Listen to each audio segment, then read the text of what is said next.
साथियों, आज के इस वीडियो में हम राजस्थान के उन 5 बिंदुओं पर अध्ययन करने वाले हैं जिनमें से राजस्थान की हर कंपटीशन भर्ती में 5 प्रश्न अवश्य पूछे जाते हैं, जो कि निम्न है।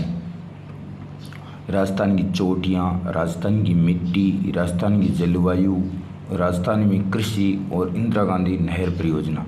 इन 5 टॉपिकों में से कन्फर्म हर भर्ती में एक प्रश्न पूछा जाता है, तो इन्हीं पर ये आज का वीडियो है। तो पहले हम राजस्थान के अरावली प्रदेश की जो चोटियाँ हैं उनको पढ़ते हैं। तो राजस्थान के अरावली प्रदेश को 3 भागों में विभाजित किया गया है, दक्षिणी, मध्य और उत्तरी अरावली। तो पहले दक्षिणी अरावली की चोटियाँ। तो दक्षिणी अरावली की चोटियाँ है साथियों गुरु शिखर है। इसकी लंबाई 1722 मीटर और सिरोही जिले में है। शेर चोटी 1593 मीटर ऊंची है। अचलगढ़ 1380 मीटर ऊंची है।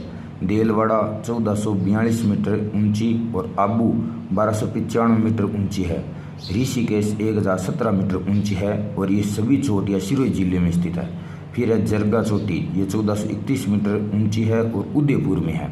कुंभलगढ़ ये 1224 मीटर इसकी ऊंचाई है और राजसमंद जिले में स्थित है।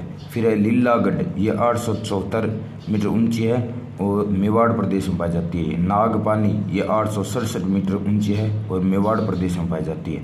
फिर है कमलनाथ की पहाड़ी, ये 1001 मीटर ऊंची है। सज्जनगढ़ ये 938 मीटर ऊंची है, मेवाड़ प्रदेश में पाई जाती है। सायरा चोटी ये 900 मीटर ऊंची है। गोगुंदा ये 840 मीटर ऊंचाई है। कोटड़ा ये 450 मीटर ऊंची है और ऋषभदेव इसकी ऊंचाई 400 मीटर है। इसके अलावा साथियों डोरा पर्वत ये 869 मीटर ऊंचा है और जालोर जिले में स्थित है। रोजा भाकर ये 730 मीटर ऊंचा है।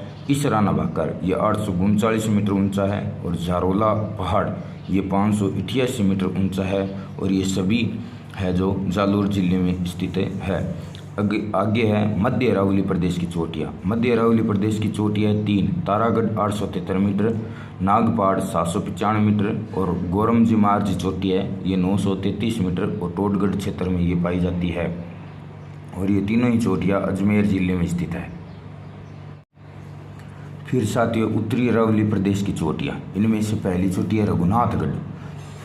इसकी ऊंचाई 1055 मीटर ऊंची है और शिवपुर जिले में स्थित है। फिर है खो, ये 920 मीटर ऊंची है और जयपुर जिले में स्थित है। फिर बाबाई चोटी ये 780 मीटर ऊंची है। जयगढ़ इसकी ऊंचाई 648 मीटर है। नाहरगढ़ ये 599 मीटर ऊंचाई है। बरवाड़ा चोटी है, इसकी ऊंचाई 786 है और मनोहरपुरा ये 747 मीटर ऊंचाई है और ये सारी चोटियाँ जयपुर जिले में स्थित है। फिर है भानगढ़ ये 649 मीटर ऊंची है, अलवर जिले में स्थित है। सिरावास चोटी की ऊंचाई 651 मीटर है। अलवर किला ये 597 मीटर ऊंचा है। बेराट की ऊंचाई 704 मीटर है और बिलाली की ऊंचाई 775 मीटर ऊंची है और ये सारी चोटियाँ अलवर जिले में स्थित है। फिर है आगे साथियों जलवायु प्रदेश है। इसे राजस्थान की जो जलवायु है इसे कोपेन ने 4 भागों में विभाजित किया है। एडब्ल्यू नाम दिया है उसने उष्णकटिबंधीय आर्द्र जलवायु प्रदेश को। और ये एडब्ल्यू प्रकार की जो जलवायु है राजस्थान में ये डूंगरपुर, बांसवाड़ा, झालावाड़ और दक्षिणी चित्तौड़ क्षेत्र में पाई जाती है। फिर है BSHW, ये अर्ध शुष्क प्रदेश है और ये अरावली के पश्चिमी भाग में पाई जाती है ये। फिर है BWHW, ये उष्ण शुष्क प्रदेश है और ये राजस्थान में जैसलमेर, बीकानेर, गंगानगर और हनुमानगढ़ जिलों में तथा कुछ भाग चूरू का भी इसमें शामिल है। फिर है CWG प्रकार की जलवायु, ये मानसूनी वर्षा क्षेत्र है। इसमें राजस्थान का पूर्वी क्षेत्र, मध्य राजस्थान और अरावली का पूर्वी भाग इसमें शामिल है, जैसा कि इस चित्र में बताया गया है। फिर है साथियों थारनवेट ने राजस्थान की जलवायु को 4 भागों में विभाजित किया है। तो CAW प्रकार की जलवायु है, ग्रीष्म में वर्षा और शीत में शुष्कता वाला क्षेत्र है और CAW प्रकार की जलवायु में राजस्थान का दक्षिणी और पूर्वी राजस्थान का क्षेत्र शामिल है। फिर है DAW, इसमें ग्रीष्म में उच्च तापमान और कम वर्षा अथवा अर्ध मरुस्थलीय वाला सीमांत क्षेत्र इसमें शामिल है, जैसा कि इसे चित्र में दर्शाया गया है। फिर थारनवेट का तीसरा जलवायु प्रदेश है DWB, ये अर्ध मरुस्थलीय अथवा शीत ऋतु में कुछ वर्षा वाला स्थान है और ये राजस्थान का उत्तरी राजस्थान का क्षेत्र इसमें शामिल है। फिर चौथा है EAW, ये उष्ण मरुस्थलीय जलवायु प्रदेश है, इसमें राजस्थान का पश्चिमी राजस्थान का क्षेत्र शामिल है। तो ये साथी हो गया थारनवेट का जलवायु प्रदेश। और अब पढ़ते हैं हम राजस्थान में त्रिवार्ता ने राजस्थान की जलवायु को 4 भागों में विभाजित किया है। AW प्रकार की जलवायु ये उष्ण कटिबंधीय आर्द्र जलवायु है और दक्षिण पूर्वी राजस्थान में पाई जाती है। फिर BSH, ये उष्ण व अर्ध उष्ण स्टेपी जलवायु है और ये मध्य पश्चिमी व उत्तरी राजस्थान का क्षेत्र इसमें शामिल है। फिर है BWH, ये उष्ण मरुस्थलीय क्षेत्र है और ये जैसलमेर व पश्चिमी बीकानेर का क्षेत्र इसमें शामिल है। और चौथा जलवायु प्रदेश है CAW, ये अर्ध उष्ण आर्द्र क्षेत्र है और इसमें पूर्वी राजस्थान का क्षेत्र शामिल है, जैसा कि इस चित्र में दर्शाया गया है। और अब साथियों हम पढ़ते हैं राजस्थान की मिट्टियाँ। तो राजस्थान की मिट्टियों को अमेरिकी मृदा वैज्ञानिकों ने कुल 5 भागों में विभाजित किया है। एरिडिसोल्स मिट्टी ये शुष्क जलवायु में पाई जाती है, पश्चिमी राजस्थान में पाई जाती है ये मिट्टी।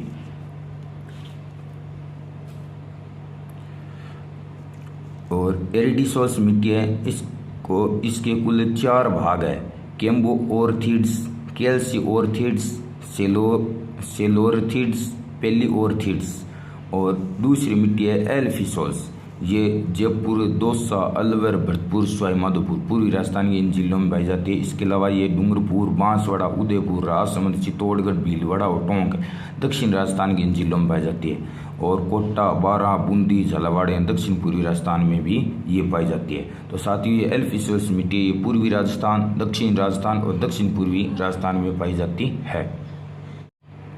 और तीसरी है साथियों एंटीसोल्स प्रकार की मिट्टी, ये पश्चिमी राजस्थान में विस्तृत मात्रा में पाई जाती है और इसके भी 2 भाग हैं। इसको टोरी सामेट्स और डस्ट ब्लू बैंड्स में विभाजित है। ये चौथी है इंसेप्टिसोल्स, ये अर्ध शुष्क व आर्द्र जलवायु में पाई जाती है, जैसे कि सिरोही, पाली, राजसमंद, उदयपुर, भीलवाड़ा, चित्तौड़गढ़। इसके अलावा ये जयपुर, सवाई माधोपुर और झालावाड़ में भी कहीं कहीं प्राप्त होती है। फिर है वर्टिसोल्स, ये झालावाड़, कोटा, बूंदी और बारां में अत्यधिक मात्रा में पाई जाती है, यानी हाड़ौती प्रदेश में पाई जाती है। इसके अलावा ये सवाई माधोपुर, भरतपुर, डूंगरपुर, बांसवाड़ा में कम मात्रा में पाई जाती है। तो ये तो अमेरिकी वैज्ञानिकों द्वारा राजस्थान की जो मिट्टी हैं उनके प्रकार हो गए। और अब है राजस्थान का मृदा वर्गीकरण। राजस्थान के जो कृषि वैज्ञानिक है उन्होंने राजस्थान की मृदाओं को कुल 14 भागों में विभाजित किया है। और परीक्षा की दृष्टि से अति महत्वपूर्ण बिंदु है ये साइरोजेम्स प्रकार की मिट्टी गंगानगर जिले में पाई जाती है, साइरोजेम्स। फिर है रेवेरिना, ये गंगानगर जिले में पाई जाती है। मरुस्थलीय मिट्टी ये गंगानगर, बीकानेर, जैसलमेर, बाड़मेर, जोधपुर, नागौर, चूरू, सीकर, झुंझुनू यानी कि मरुस्थलीय जिलों में पाई जाती है। फिर है जिप्सीफेरस मिट्टी है, ये बीकानेर में पाई जाती है। नवीन जलोढ़ मिट्टी ये अलवर, भरतपुर, सवाई माधोपुर और जयपुर में पाई जाती है। नवीन भूरी मिट्टी ये भीलवाड़ा और अजमेर में पाई जाती है। फिर पर्वतीय मिट्टी ये उदयपुर और कोटा में पाई जाती है। लाल लोमी मिट्टी ये डूंगरपुर और बांसवाड़ा में पाई जाती है। फिर काली, गहरी और मध्यम मिट्टी ये हाड़ौती प्रदेश में पाई जाती है, कोटा, बूंदी, झालावाड़। इसके अलावा ये भीलवाड़ा, चित्तौड़ और भरतपुर में पाई जाती है। फिर कैल्सी ब्राउन और मरुस्थलीय मिट्टी ये जैसलमेर और बीकानेर में पाई जाती है। फिर है पिल्ली भूरी मिट्टी ये जयपुर, टोंक, सवाई माधोपुर, भीलवाड़ा, उदयपुर और चित्तौड़ में पाई जाती है। ग्रे ब्राउन जलोढ़ मिट्टी है, ये जालोर, सिरोही, पाली, नागौर और अजमेर में पाई जाती है। और फिर है नॉन कैल्शियल ब्राउन मिट्टी ये अलवर, जयपुर, अजमेर, नागौर, सीकर और झुंझुनू में पाई जाती है। और फिर है मरुस्थलीय और बालुका स्तूपीय मिट्टी ये बीकानेर, जैसलमेर, बाड़मेर और जोधपुर में पाई जाती है। फिर है साथियों राजस्थान की कृषि गणना 2015-16।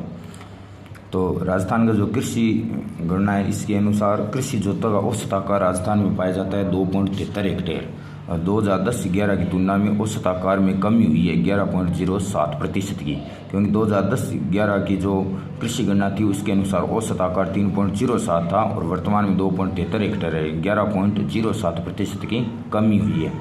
भारत में सर्वाधिक कृषि जोतों का आकार है वह नागालैंड में है। नागालैंड में 4.87 हेक्टेयर है, पंजाब में 3.62 है, अरुणाचल प्रदेश में 3.35 और राजस्थान में 2.73। तो कृषि जोतों के आकार की दृष्टि से राजस्थान का भारत में चौथा स्थान है और देश के कृषि जोतों का औसत आकार वह 1.15 हेक्टेयर है। फिर राजस्थान की 2015-16 की विभिन्न जोतें, कुल क्रियाशील कृषि जोतों की संख्या, कुल क्रियाशील कृषि जोतों की संख्या है वो साथियों 76.55 लाख है। और 2010-11 की तुलना में कृषि जोतों की संख्या में 11.14% की वृद्धि हुई है। इनमें से जो राजस्थान में क्रियाशील कृषि जोत है इनको कुल 5 भागों में विभाजित किया गया है। सीमांत कृषि जोत ये 40.12% भाग पर विस्तृत है। लघु कृषि जोत ये 21.90% भाग पर विस्तृत है। अर्ध मध्यम जोत ये 18.50% भाग पर विस्तृत है। और मध्यम कृषि जोत ये 14.79% भाग पर विस्तृत है। और इन चारों में ही क्या हुई है, वृद्धि हुई है।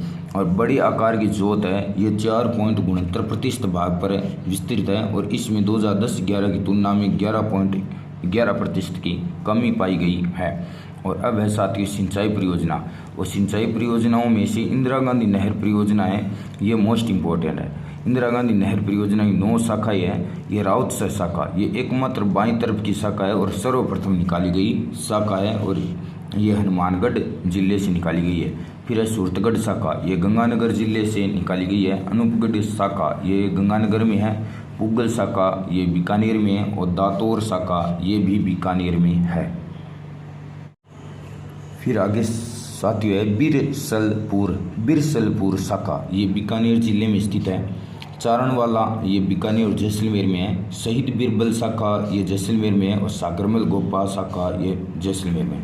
तो साथियों इंदिरा गांधी नहर परियोजना से कुल 9 शाखाएं निकाली गई है।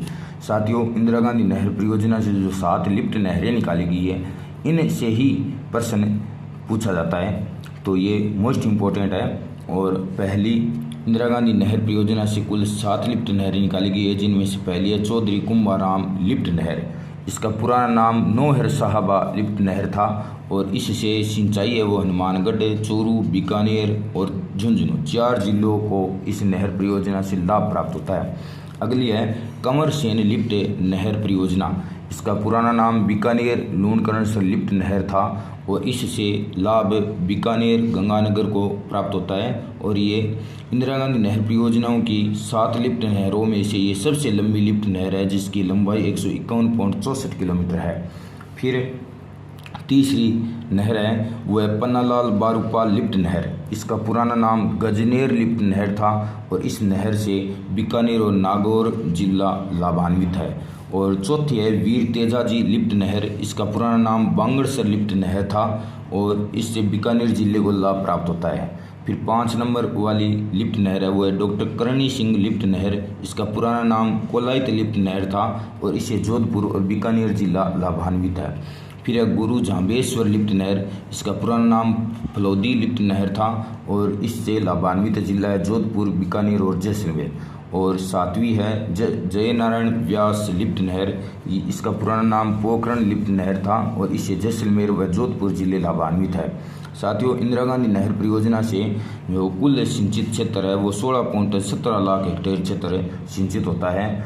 और इंदिरा गांधी नहर परियोजना का जो 16.17 लाख हेक्टेयर क्षेत्र सिंचित है ये 2 चरणों में हुआ था। प्रथम चरण में 5.46 लाख हेक्टेयर क्षेत्र और द्वितीय चरण में 10.71 लाख हेक्टेयर क्षेत्र सिंचित किया गया। तो साथियों ये लिफ्ट नहरें हैं ये अति महत्वपूर्ण है। और इन 7 लिफ्ट नहरों में से सबसे ज़्यादा फायदा है वो हमारे बीकानेर जिले को प्राप्त होता है।